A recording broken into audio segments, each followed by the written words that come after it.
Dearest listeners, book babes and book bros, welcome to Book Babble. I'm your host, Tanya from the Witlet Women, and I have my co host, Melissa, here today. Melissa, do you want to introduce yourself? I'm Melissa. How are you? We love Melissa here. She's so fun. And today, Melissa and I are talking to Sophia St. Germain. Would you like to introduce yourself, Sophia? Yeah, hi, I'm Sophia St. Germain. I am a romance writer. And we are beyond grateful and excited to have her on. So, without further ado, Sophia, are you ready to babble? I'm ready to babble. All right, I'm putting 5 minutes on the clock right now. So, the first question that we typically open up with, just to get started, is what inspired you to write? Oh, I've always been a writer. I think I used to have really vivid imagination growing up. Like my parents tell some stories and I'm like, oh my gosh, I would just make up these random things. My mom got me like a diary growing up and I would literally just write about like princesses and princes. And she was like, well, this was supposed to be about your life and, processing your days. And I was like, well, this is what I think about. Maybe that is you processing your day, though. Like, each person is Exactly. fiction. Yeah. So I think it's always been there, and I think what got me to publish. My husband is in the U.S. Army, and he was deployed, and I was like, okay, if he can be in another country, supporting. He was in Ukraine. I can let someone read what I've been writing, and I'm so glad that I did because it's been such a fun journey. We're so glad that you did too. I am glad you did. Yeah, All I right, appreciate Melissa, your turn. Oh, who is your favorite character from any book and why is it Merrick? it. I mean, I love Merrick. He He's my is like favorite. Yeah, he's such a little he's such a complex character, right? Like I love him. He is I think I would be terrified meeting him in person. I'm not as brave as Alessia. But no, he's one of my favorites. I think also Alessia is one of my favorites and I did give a little sneak peek. I don't know if you saw my Instagram yesterday, but I am also releasing a new series and Azalea, who is the main character in that series, is very, very fun to write. We are completely different people. She is much more like she's very much a villain with like very dry humor, doesn't really care about things. And I don't know, I feel like it's made me braver, which is kind of nice when a character like influences your real life. Yeah. So I saw the villain aspect of that and I was like, yes, let's go. Oh, I it's love going a to be villain. explosive. So, Sophia, which of your characters do you relate the most with? I think Alessia, I see a lot of myself in. It's funny. I have a younger sister, and I see a lot of Ferlina in her. And like I think Alessia is definitely braver than I am, but I've always like had the outlook on the world where like I want to do good. I want to I'm an older sister. I like kind of want everyone to just be happy and like live in peace and but have also gone through things in life that have forced me to become stronger. And I think obviously not to the extent that she goes through things, but I think I see a lot of myself in her. We're trying to stay positive, trying to like always fight through for like what she believes is right. Oh my gosh, I love that. Yeah. All right, Melissa, next one. Well, how was it with just wrapping up your first Kickstarter that was super successful? Yes. Are you very excited about that? I'm so excited. I think for me, like I really wanted to create like a limited special edition. Like the series has it was just like the first book was very special to me, but also where it's taken me and the journey. And I knew I wanted something that was like it's only going to be limited. It's only going to be a couple hundred copies of each book. And to see so many people want it, I was blown away. So now I need to figure all of the shipping and all of that out. But I'm supposed to get the first update from the printer in like 2 weeks, and I cannot wait. I've seen some like I initial. can't wait either. Oh my That's god, it looks so good. amazing. All right. So I would love to know who would be in your girl gang if you had to pick from all the characters in your books.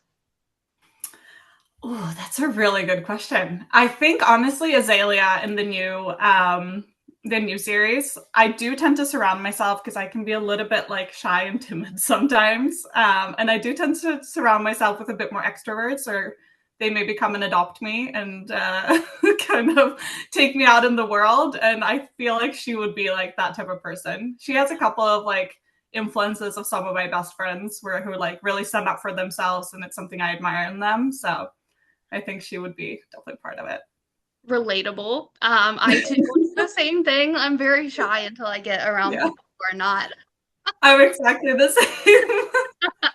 Well, we have 4 seconds left. Not enough time to ask another question. I love that So, though. The rapid fire is great. so our 5 minutes are up. We will put the 5 minute AMA on our social channels like Instagram and TikTok, and then the full episode's going to go on YouTube and Spotify. So we're just going to keep on chatting. And Sounds good. I am going to put Melissa on the spot because she is your biggest fan. I have never met a bigger fan. So, Oh, love Melissa, you. the floor is yours. Ask any question, say anything. No, I love convincing all of my friends to read Sophia's books. She does. Thank She really does. you. I don't know if convince is the right word. She might Uh, be into it a little bit. kind of mean. I'm Kind of supporting mean. that. The I floor love is that. yours. Thought that it was the cutest thing because Sophia recently did her first open door love scenes. So that was super exciting. Mm-hmm. How was I that I to think switch those from? pregnancy hormones really did some good. Honestly, I think the same. I was like, is it weird if I dedicate the last book to this unborn baby that, has gotten Yeah. me? Like, I feel like all the emotions are on a roller coaster. But no, I think also like I've grown into I just feel like it grew with the series. And honestly, like I literally blame Merrick. And, for those who are going to read book 3, the other females, they're just unstoppable. Like, it Yep. is not my fault. I take zero responsibility for what is going on. And similarly in the new book, Marlowe, who is the MMC, well, he has a mouth and he has a very, healthy sex life, and I'm just enjoying the show. How was it to switch from, closed door to open door? Was it like a journey? Did you have to like get comfortable with it? Oh no, she blew that door off. I think like my first series is more like upper YA, so that was also Yeah. like a more conscious choice to like have it a little bit less like open door. I will say like I come from Sweden, so I was born and raised in Sweden up until I was like 25 when I moved to the US, but we're definitely much more open in terms of like sexuality and stuff. So it's not something that I've ever felt like uncomfortable with. I think it's my poor husband gets questions from our friends now, like, how do you feel about it? And he loves it. He's like, well, this is great. Like, let her do what she wants to do. He's a very Heck supportive. yeah. I love that. We love a Yeah. supportive man. Yeah. All right, That's funny. Melissa, still the floor is yours. I am giving you this whole interview time. She's cracking up. Yeah, because I have been on Sophia's team ever since the first Echo book, and she knows that I am obsessed. And she broke my poor little heart at the end of book 2, but she Mhm. promises me she's going to put it back together eventually. I will. I promise. So I just Listen, want everyone to know that the Echo series will be continuing. Sophia just has other things that are taking precedence right now, but it will be coming. It will be coming. It's actually already plotted. Like, I know exactly how. I already knew from the beginning how the story is going to end. I just need to find the time to write it. But my hope is to do it now once I'm done with this next book. They still haven't announced the name on. I was like, oh, it's gonna be. I'm very bad at keeping my own secrets, so this is very dangerous putting me on these types of things. But yes, it is coming, and your heart will be put back together. I'm really excited to finish. I'm glad because I know that my friend Kylie, her poor little heart. We talk about it all the time. They do. We're always like, remember when we read that book? Oh, They no. Kylie and Melissa, they both get very attached to characters, which I love. I also do. But the So way do that I. Melissa expresses her grief is just like it's unmatched to anyone else. I love it sounds horrible saying it, but I love the way she expresses her grief over characters.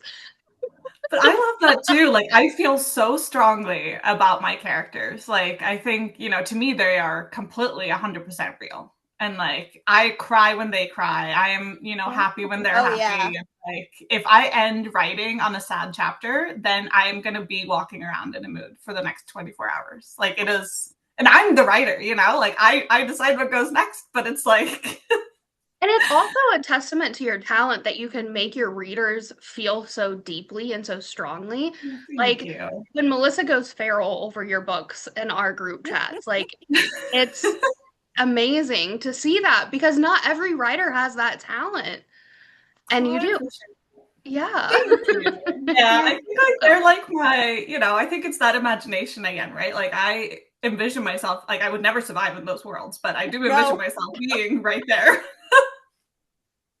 Yeah, I mean, I don't know that I would survive either, but it's fun to pretend.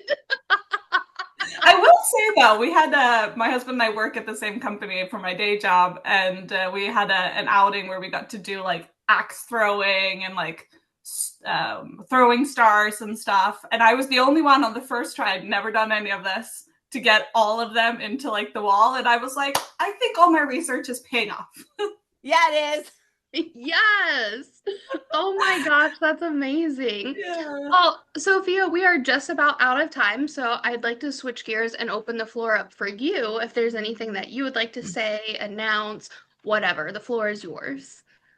Yeah, I mean, it was on purpose that I shared the little Instagram update yesterday because I was like, I really want to talk about it today. But I think I've like shared a couple of teasers that Compelling Fates is part of a much bigger universe. There will be definitely some stronger clues in book 4 for what is coming, but the Cinderland saga, which I'm really, really excited about. It's very different than Compelling Fates, but like it is in the same universe. You will see some of the same people pop up. You will see Marlowe pop up in book 4 of Compelling Fates. And there's a lot of things. Like I feel like a couple of my readers might have picked up like little clues across book 2 and book 3 for like what worlds could potentially come into play. But yeah, I'm very excited for that. So there's a lot of news coming with that. Time to put my sleuth hat on and go reread and figure out. It's so fun. I have to say, like, this is obviously the first time I've finished the series. Like finishing book 4 a week ago, last Saturday, I finished writing book 4, which was crazy and very bittersweet, but so fun to get to tie up all those little clues that I've like left throughout the books and be like, oh my God, I cannot wait for people to like get to this point and like see, this little thing in chapter 1, like what role that kind of has to play. Yeah. Well, congratulations on finishing your first series. That's amazing. Thank you. So we are out of time, but I would love to have you on again soon in the future. So we'll have to do it again. Yay. Thanks, y'all. Have a good afternoon. You Thank too. you. Bye, everyone. Bye.